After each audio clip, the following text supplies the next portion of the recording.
তো এইখানে কিন্তু আমি আপনাদের বোঝার সুবিধার জন্য আরও একটি পাপড়ি করে দেখিয়ে দিচ্ছি। এই যে আমি জয়েন করার পরে আরও একটা হাফ ডাবল ক্রোশেট করে নিচ্ছি। পরের চেনে দুটি লুপ থেকে বের করে আবারও দুটি লুপ থেকে বের করে নিলাম। এখন আমি ট্রিপল ক্রোশেট করব। তো সেটা করার জন্য আমাদের এখানে কুশি কাটার মাথায় দুইটি পেঁচ দিয়ে দুটি লুপ থেকে বের করে নেব একবার, আবার দুটি লুপ থেকে বের করে নেব, আবার দুটি লুপ থেকে বের করে নেব। তো এভাবে কিন্তু আমরা 3বার বের করে নিচ্ছি। তো এখানে সেমভাবে আমি দুইটা চেনের ভিতরে দুইটা ঘর করব। তো এখন আমি আবারও হাফ ডাবল ক্রোশেট করে নিচ্ছি।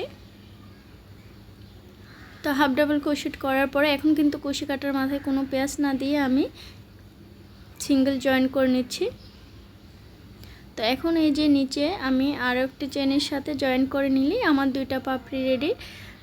তো আবার উপর দিকে গনে গনে চেন করে নেব 2 3 4 5 6 7 7টি চেন করার পরে নিচের চেনের ভিতরে আমি সিঙ্গেল জয়েন করে নিলাম।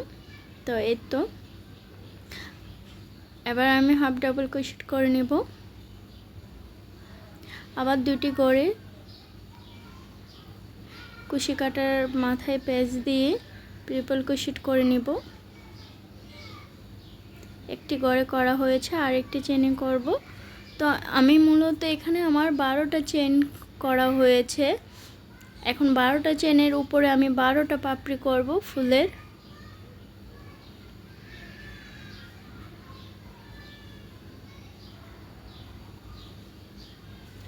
তো আমি আপনাদেরকে আরও একটা ভিডিও দেখাবো, সেখানে আমি কিভাবে করি 10টা চেন করে তারপরে ফুলটা কত বড় হয় সেটাও আমি আপনাদের মাঝে শেয়ার করব ইনশাআল্লাহ। তো এই তো এইভাবে করে আমি আরও বাকি যে পাপড়িগুলো আছে সেগুলো করে লাস্টে আরও একটা পাপড়ি আপনাদেরকে দেখিয়ে দিচ্ছি। এই যে 7টি চেন করে 6 নাম্বার চেনে কাজ করব আমরা নিচে। এভাবে করে জয়েন করে এখন হাফ ডাবল ক্রোশেট করে নেব একটি। করে নেওয়ার পরে কিন্তু আমরা আবার দুটি গড়ে ট্রিপল ক্রোশেট করব। এই যে সেম প্রথমে যে দেখিয়েছি আমি ওইভাবেই, কিন্তু এটা কিন্তু আমার লাস্টের পাপড়ি। আমি আপনাদের বোঝার সুবিধার জন্য আরও একবার দেখিয়ে দিচ্ছি।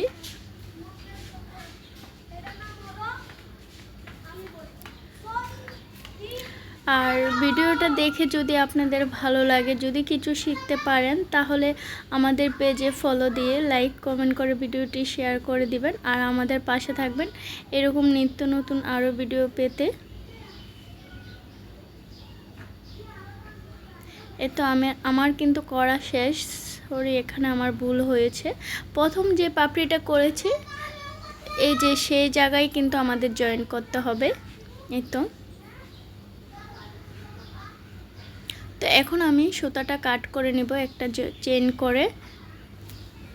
সুতাটা কাট করে এখন আমি একটা হ্যান্ড নিডেলের সাহায্যে আপনাদেরকে সুতাটা ঘুরিয়ে ঘুরিয়ে ভিতরের দিকে নিয়ে যাব। কারণ সুতাটা যেখানে আমাদের কাজ শেষ হয় সেখানে যদি কাট করি তাহলে দেখা গেল ফুলটা খুলে যাওয়ার সম্ভাবনা থাকে। তো আমি একটি হ্যান্ড নিডেলের সাহায্যে সুতাটা এভাবে করে ভিতরের দিকে ঘুরিয়ে ঘুরিয়ে তারপরে যতটুক থাকবে ওটা কেটে নিব। তারপরে আমাদের ফুলটি কমপ্লিট।